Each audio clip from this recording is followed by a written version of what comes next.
శుక్లాంబరధరం విష్ణుం శశివర్ణం చతుర్భుజం ప్రసన్నవదనం ధ్యాయేత్ సర్వవిఘ్నోపశాంతయేత్.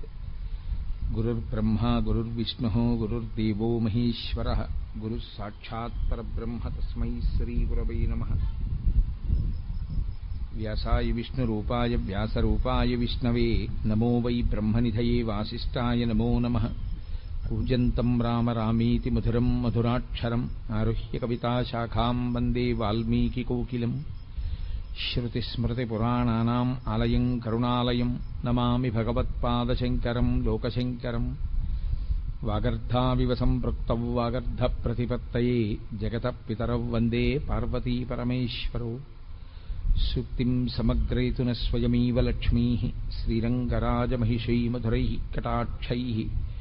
వైదగ్ధ్యవర్ణగుణగుంభనగౌరవైర్యాం కండూలకర్ణకుహరాः కవయోధయంతి.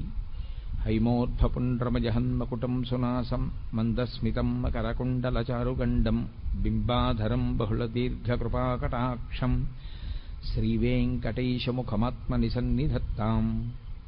విమలపటీ కమలకుటీ పుస్తకరుద్రాక్షసస్తహస్తపుటీ కామాక్షి పక్ష్మలాక్షి కలిత విపంచీ విభాసి వైరించి. మనోజవం మరుతతుల్యవేగం జితేంద్రియం బుద్ధిమతాం వరిష్టం వాతాత్మజం వనరయూధముఖ్యం శ్రీరామదూతం శిరసా నమామి. ఆపదామపహర్తారం దాతారం సర్వసంపదాం లోకాభిరామం శ్రీరామం భూయో భూయో నమామ్యహం. హరి ఓం. పరమేశ్వర స్వరూపైన సభకి నమస్కారం.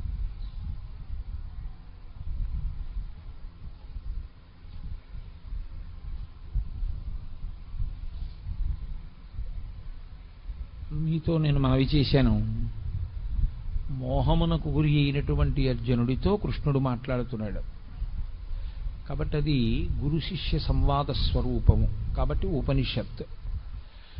గురువు శిష్యుడు మాట్లాడుకున్నదంతా ఉపనిషత్తు అవుతుందా అంటే, ధర్మం విషయంలో అర్జునుడు పొందినటువంటి వైక్లభ్యాన్ని దిద్దడానికి గురుస్థానంలో కూర్చున్నటువంటి కృష్ణ భగవానుడు మాట్లాడుతున్న మాటలు కనుక అది ఉపనిషత్ స్వరూపాన్ని పొందింది.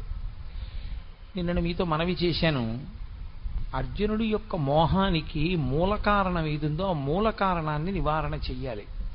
కేవలం యుద్ధం చేయనన్నాడు కాబట్టి యుద్ధం ఎందుకు చెయ్యాలో చెప్పడం కాదు కృష్ణుడి యొక్క పని.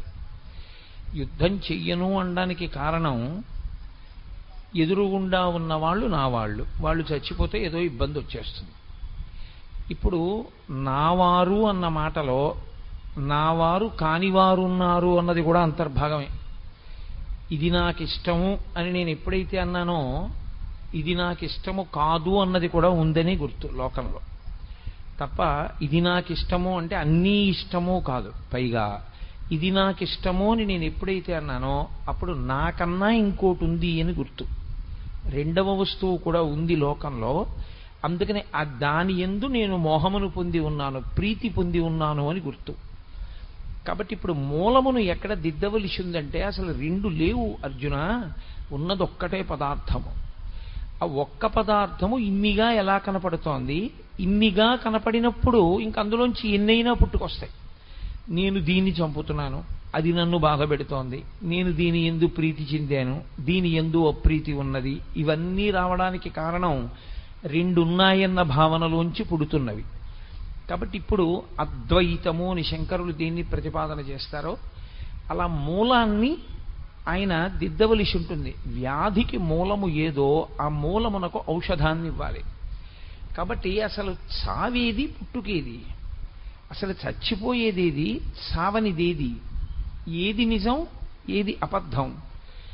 అందుకని ఆయన మూలం సత్యం దగ్గర నుంచి వివరణాన్ని ప్రారంభం చేశాడు. నిన్నటి రోజున మీతో నేను మనవి చేశాను, దేహినోస్మిన్ యథా దేహే కౌమారం యవ్వనం జరా తథా దేహాంతర ప్రాప్తి ధీరః తత్రనుముహ్యతి. ధీరః, మిగిలిన వాళ్ళందరూ ఆ విషయంలో మోహాన్ని పొందేవాళ్లే.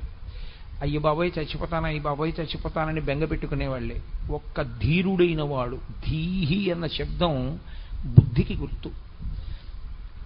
గొప్ప బుద్ధి కలిగినటువంటి వాడు అంటే ఆత్మవస్తువు గురించి సరి అయినటువంటి జ్ఞానమును పొందిన వాడెవరో, శాస్త్రము యొక్క ప్రామాణ్యమును బాగా గుర్తిరిగిన వాడెవరో, పెద్దల చేత చేయబడినటువంటి ప్రబోధము జీర్ణము చేసుకున్నవాడెవరో ఆయనొక్కడూ మోహమును పొందడు. దీని గురించి మోహమును పొందడు అంటే తథా దేహాంతర ప్రాప్తి, ఈ శరీరాన్ని విడిచిపెట్టి ఇంకొక శరీరాన్ని నేను పొందుతాను అన్న విషయంలో మోహాన్ని పొందడు. అసలు మిగిలిన వాటి విషయంలో అసలు నేనంటూ ఉన్నానని సరిపెట్టేసుకుంటాడు. బాల్యములో శరీరం ఉంది, తాను చూస్తున్నాడు తను బాల్యంలో ఉన్నాను, ఈ శరీరం యవ్వనంలో ఉంది కాబట్టి బాల్యం వెళ్ళిపోయింది చూస్తున్నాడు, యవ్వనం వెళ్ళిపోయింది వార్ధక్యం వచ్చింది చూస్తున్నాడు. కానీ ఈ మూడిటి యందు నేను అన్నది ఉంది. నేను లోపల ఉన్నాను, ఉండి ఇది బాల్యంలో ఉంది తెలుసుకుంటున్నాను, ఇది యవ్వనంలో ఉంది తెలుసుకున్నాను, ఇది వార్ధక్యంలో ఉంది తెలుసుకున్నాను. అయినా పెద్ద భయం లేదు, ఎందుకంటే పోన్లే వార్ధక్యం అంటే ఏముంది, జంతికలు తినలేను చెకోడీలు తినలేను అంతేగా, పళ్ళు ఊడిపోతే. కానీ నేనంటూ ఉన్నాను కదా, కాబట్టి ధైర్యం. చావంటే భయం ఎందుకో తెలుసా అండి? ఇది ఉండదు, ఇది ఉండదంటే నేను ఉండను. కానీ ఇది మారుతోందని తెలుసుకుంటున్న లోపల ఉన్న నేను ఏదుందో అది పరమసత్యం. అది దీన్ని విడిచిపెడితే మళ్ళీ ఇంకొక దాన్ని తొడుక్కుంటుంది, ఇంకొక శరీరంలోకి ప్రవేశిస్తుంది, ఈ శరీరాన్ని వదిలేస్తుంది, ఆ శరీరాన్ని పుచ్చుకుంటుంది. అనుభవం ఎక్కడి వరకు చెప్తోంది అంటే శరీరమునకు మార్పు ఉంటుంది అన్న విషయంలో సత్యం. ఏం పర్వాలేదు, బాల్యం వెళ్ళిపోయింది, యవ్వనం వచ్చింది, యవ్వనం వెళ్ళిపోయింది, వార్ధక్యం వచ్చింది ఒప్పుకుంటాడు. ఈ శరీరం పోయి ఇంకో శరీరం వస్తుందన్న విషయంలో మాత్రం నమ్మడు. ఎందుచేత నమ్మడు అంటే జ్ఞాపకంలో లేదు. ఇది బాగా పట్టుకోవలసినటువంటి విషయం. అనుభవంలోకి వేదాంతం రావడం ఇక్కడ ఉంటుంది. నీకు గుర్తుందా, ఈ శరీరాన్ని విడిచిపెట్టకముందు నువ్వు ఏ శరీరాన్ని విడిచిపెట్టావో నీకు జ్ఞాపకం ఉందా? నేను ఇవాళ ఈ శరీరంలో ఉన్నాను, నేను ఇంకా కొంతకాలం ఈ శరీరంలో ఉంటాను అని అనుకోండి. కానీ ఈ శరీరంలోకి నేను రాకముందు ఏదో ఒక శరీరాన్ని విడిచిపెట్టి ఉండాలి. నేను ఏ శరీరాన్ని విడిచిపెట్టి ఈ శరీరంలోకి వచ్చాను అది కూడా నాకు తెలుసు అనుకోండి. ఇంకా భయం ఎందుకు? నేను చెప్తాను. నేను 1959 సంవత్సరంలో పుట్టడానికి ముందు ఫలానా చోట ఫలానా శరీరం వదిలేశానండి, ఆ శరీరాన్ని అక్కడ వదిలేసి ఈ శరీరంలోకి వచ్చానండి అని చెప్తాను. ఇప్పుడు ఆ శరీరం వదిలి ఈ శరీరంలోకి వచ్చినట్టే ఈ శరీరం వదిలితే ఇంకో శరీరంలోకి ఎడతాను. ఏమిటి పెద్ద బాధ? అప్పుడు సంసారం ఉంటుందిగా, గొడవ లేదు. కానీ వచ్చిన పెద్ద చిక్కెక్కడ వస్తుందంటే ధీరుడు ధైర్యంగా ఉంటాడు, మిగిలిన వాడికి భయం ఎందుకు వస్తుందంటే చచ్చిపోవడం అన్న మాట యందు తాను ఇంతకు ముందు శరీరాన్ని ఒక దాన్ని విడిచిపెట్టి ఈ శరీరంలోకి వచ్చానన్నది జ్ఞాపకం లేదు, అది అనుభవంలో లేదు. అది కూడా అనుభవంలో ఉందనుకోండి, ప్రతివాడు ఎంత ధైర్యంగా ఉంటారంటే ఏం పర్వాలేదు, ఈ శరీరం పడిపోతే ఇంకో శరీరం వస్తుంది. అది ఎందుకు ఈశ్వరుడు జ్ఞాపకం ఉండకుండా చేశాడు? మీరు కొంచెం జాగ్రత్తగా, అసలు వేదాంతం అంతా అక్కడే ఉంది, ఆ శ్లోకంలో పట్టంతా అక్కడే ఉంది. ఇది బాల్యంలో ఉంది తెలిసింది, ఇది యవ్వనంలోకి వచ్చింది, బాల్యం పోయిందని తెలిసింది, యవ్వనం వెళ్ళిపోయి వార్ధక్యం వచ్చింది, దీనికి బాల్యము యవ్వనము పోయాయని తెలిసింది. ఇది గతంలో శరీరం విడిచిపెట్టిందని ఎందుకు గుర్తులేదు? అది కూడా నువ్వు పొందిన అవస్థేగా, ఒకప్పుడు శరీరాన్ని విడిచిపెట్టావుగా. మనది గుర్తు లేకుండా ఈశ్వరుడు ఎందుకు చేసినట్లు అంటే అసలు శాస్త్రంలో ఉన్నటువంటి చాలా పెద్ద గమ్మత్తైన విషయం ఒకటి ఉంది. మృత్యువు అనేది ఎప్పుడో ఒక్కరోజు వచ్చేది కాదు. మృత్యువు పుట్టినప్పుడే వచ్చేస్తుంది. ఎప్పుడెప్పుడు ఆగిపోవడం అన్న ప్రక్రియ జరుగుతూ ఉంటుందో అప్పుడప్పుడు మృత్యువు చేత గ్రసింపబడుతూ ఉంటాడు. నేను మీకు బాగా అర్థం అవడానికి ఒక ఉదాహరణ చెప్పాలి అంటే, ఒక గొంగళీ పురుగు గూడు కట్టుకు పడుకుంటుంది. ఇప్పుడు గూడు కట్టుకుని నిద్రపోతున్నటువంటి గొంగళీ పురుగు అకస్మాత్తుగా గూడు చింపుకుని సీతాకోక చిలుకగా బయటికి వెళ్ళిపోతుంది. గొంగళి పురుగు సీతాకోక చిలుకగా ఎప్పుడు మారిపోయింది, ఈ శరీరాన్ని ఎప్పుడు వదిలిపెట్టింది, ఆ శరీరాన్ని ఎప్పుడు పొందింది అని మీరు నన్ను అడిగారు అనుకోండి, హఠాత్తుగా ఏదో ఒక్క క్షణంలో అలా మారలేదు. ప్రతి క్షణం అది పడుకున్న దగ్గర నుంచి సీతాకోక చిలుక అయిపోయే లోపల ప్రతి క్షణంలోనూ మారిపోతూనే ఉంది. ఒక పువ్వు పిందె ఎప్పుడైంది అని అడిగారు అనుకోండి, పువ్వు పిందె హఠాత్తుగా అవ్వలేదు. పువ్వు క్రమంగా పిందెగా మారిపోయి, పిందెగా మారిపోయిన తర్వాత ఇంకా పువ్వుగా లేదు. పిందె కాయగా మారిపోయిన తర్వాత పిందెగా లేదు. కాయ పండుగా మారిపోయిన తర్వాత కాయగా లేదు. పండు నేల మీద పడిపోయి భూమిలో కలిసిపోయిన తర్వాత ఇక పండుగా లేదు. అలాగే ఈ శరీరం ఎప్పుడు పుట్టిందో అప్పుడే దీనికి మృత్యువు కూడా ప్రారంభమైపోయింది. ఎలా ప్రారంభమైపోయిందో తెలుసా అండి? మార్పు రూపంలో ప్రారంభమైపోయింది ఈ శరీరానికి మృత్యువు. ఎప్పుడో వచ్చేది కాదు, ప్రతి క్షణము మృత్యువు చేత కబళింపబడుతూ ఉంటుంది. బల్లి ఈగని పట్టుకుంటుంది, ఈగ ప్రాణంతోనే ఉంటుంది, కొట్టుకుంటూ ఉంటుంది. ఇంకాను అది మెల్లమెల్లగా నోరు తెరిచి నోట్లోకి లాక్కుంటూ ఉంటుంది. ఆఖరణ నోట్లో పెట్టేసుకున్న తర్వాత చప్పరించేసి దాంట్లోకి విషం ఎక్కిన తర్వాత పూర్తిగా శరీరాన్ని విడిచిపెట్టేస్తుంది. అలాగే ఇది పుట్టినప్పుడే మృత్యు వచ్చేస్తుంది. ఇది మార్పు చెందుతోంది, ఒక్కొక్క అవస్థని దాటిపోతోంది అంటే మృత్యువుకి దగ్గరికి వెళ్ళిపోతూ ఉంటుంది. ఆఖరణ ఈ దేహాన్ని విడిచిపెట్టి ఇంకొక దేహంలోకి వెళ్ళిపోతాడు జీవుడు. భాగవతంలో అత్యద్భుతమైనటువంటి వర్ణన చేస్తారు ఈ తదా దేహాంతర ప్రాప్తి అన్న విషయంలో. శరీరాన్ని ఎలా విడిచిపెట్టి ఇంకొక శరీరంలోకి వెళ్ళిపోతాడో వర్ణన చేస్తారు. సరే, నేను ఆ విషయాన్ని ప్రస్తావించే ముందు మీతో ఒక మాట చెప్పవలసి ఉంటుంది. దీనికి బాల్యమును చూసింది, యవ్వనమును చూసింది, వార్ధక్యమును చూసింది. కానీ గతంలో ఇది శరీరం విడిచిపెట్టింది అన్న విషయం ఎందుకు జ్ఞాపకంలో లేదు జీవుడికి? ఎందుకు ఈశ్వరుడు అది జ్ఞాపకం లేకుండా చేశాడు? అది కూడా జ్ఞాపకం ఉంటే మనకి చాలా భయం పోతుందిగా. వచ్చిన గొడవ ఏమిటి అంటే, మీరు ఒకటి బాగా జ్ఞాపకం పెట్టుకోవాలి, అనుబంధములన్నీ జీవునివే కానీ శరీరానివి కావు. నేను అనబడే పదార్థం ఈ లోపల ఉన్నంతసేపే నా కూతురు నాన్నగారు ఉన్నారు అంటుంది. దీని లోపల నేనన్న చైతన్యం ఉన్నంతసేపే నా కొడుకు నాన్నగారు ఉన్నారు అంటాడు. ఈ లోపల నేనన్న చైతన్యం ఉన్నంతసేపే మీ అందరూ కోటేశ్వరరావు గారు ఉన్నారు అంటారు. ఒక్కసారి ఆ చైతన్యం శరీరాన్ని విడిచిపెట్టింది అనుకోండి, ఆ జీవుడు ఇందులోంచి బయటికి వెళ్ళిపోయాడు అనుకోండి, ఈ శరీరం ఇక్కడే ఉన్నా కోటేశ్వరరావు గారు లేరు అంటారు. ఎందుచేత అంటే జీవుడు వెళ్ళిపోయాడు అందులోంచి. అనుబంధములన్నీ ఎవరివి అంటే జీవుడివే. కాబట్టి ఇప్పుడు జీవుడికి తాను ఏ శరీరం విడిచిపెట్టాడో జ్ఞాపకం ఉందనుకోండి, అనుబంధములు కూడా జ్ఞాపకం ఉండిపోతాయి.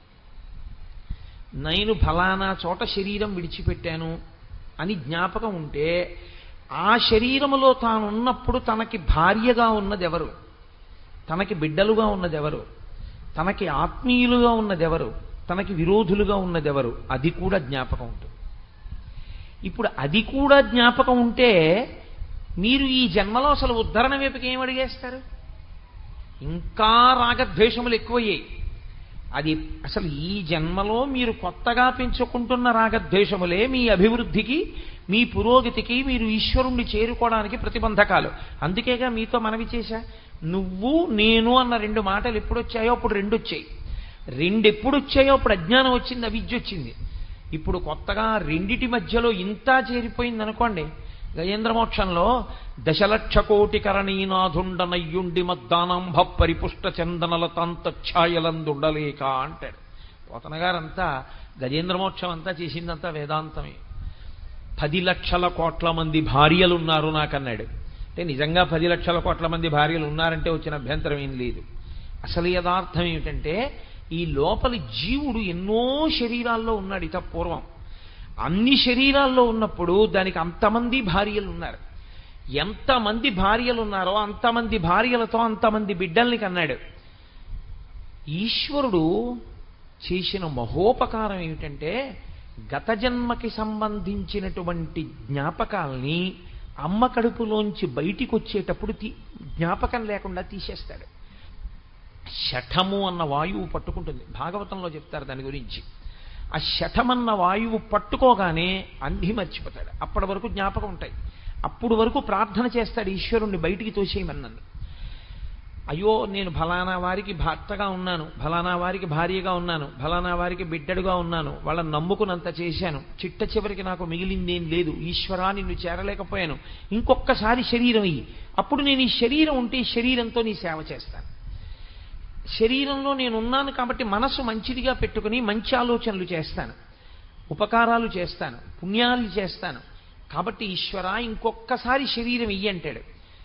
ఇచ్చినప్పుడు పరమేశ్వరుడు గత జన్మ జ్ఞాపకాల్ని కూడా ఉంచేశాడు అనుకోండి, ఉంచి పైకి పంపాడు అనుకోండి జీవుణ్ణి.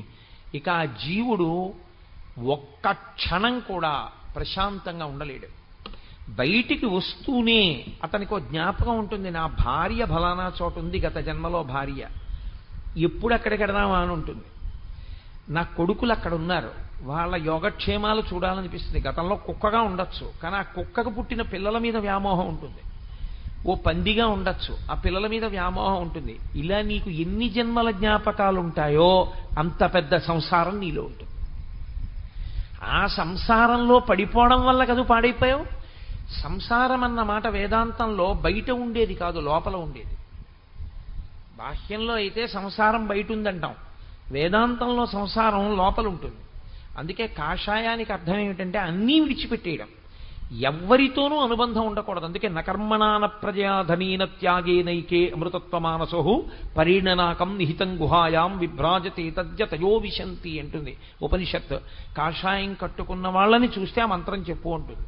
ఎందుచేత అంటే ఇంకా వాళ్ళకి త్యాగేనైకే అమృతత్వమానసో, ఇహ ఆయనకి కొడుకు లేదు, కూతురు లేదు, భార్య లేదు, భర్త లేదు, బిడ్డ లేరు, బంధువు లేరు, స్నేహితుడు లేడు, ఎవ్వరూ లేరు. ఆఖరికి శరీరమే నేను కాదు, అన్నీ విడిచిపెట్టేశాడు. అన్నీ విడిచిపెట్టేసిన వాడికి ఒక్కడికే కాషాయం. అన్నీ వదిలిపెట్టేస్తే అన్నిటితో సంబంధాన్ని విడిచిపెట్టి లోపల ఉన్న నేనుగా మాత్రమే మిగిలిపోయాను తప్ప నాకెవ్వరితో అనుబంధం లేదు. ఇక నేను అన్నయ్య అని పిలిపించుకునేది లేదు, ఏమండి అని పిలిపించుకునేది లేదు, నాన్నగారండి అని పిలిపించుకునేది లేదు. అలా నాన్నగారండి అని పిలవవలసినటువంటి వారికి నేను తండ్రిని పూర్వాశ్రమంలో అయినా ఇప్పుడు ఇక నేను ఒప్పుకోను. ఇది కట్టుకున్న నాడు నాకు మళ్ళీ రెండో జన్మ, నేను కొత్తగా పుట్టిన వాడితో సమానం. కాబట్టి లేదు, నేను అన్ని విడిచిపెట్టేశాను. విడిచిపెట్టడం అంటే ఇది విడిచిపెడితే మరి బుద్ధి ఎక్కడ పెట్టావు? సత్త యందు న్యాసం చేశాను, సత్త యందు బుద్ధిని నిక్షేపించాను, అందుకు నేను సన్యసించానంటాడు. అందుకే సనాతన ధర్మమునందు అంత పెద్ద మార్పు వస్తే ఇది విడిచి అది పట్టుకున్నాడు కాబట్టి కాషాయం కట్టుకుంటాడు. అది లేకుండా కట్టుకున్నాడు అనుకోండి చాలా దోషభూయిష్టం అయిపోతుంది. కాబట్టి ఈ సంసారం అనేటటువంటిది లోపలుంది తప్ప నిజానికి పైన లేదు.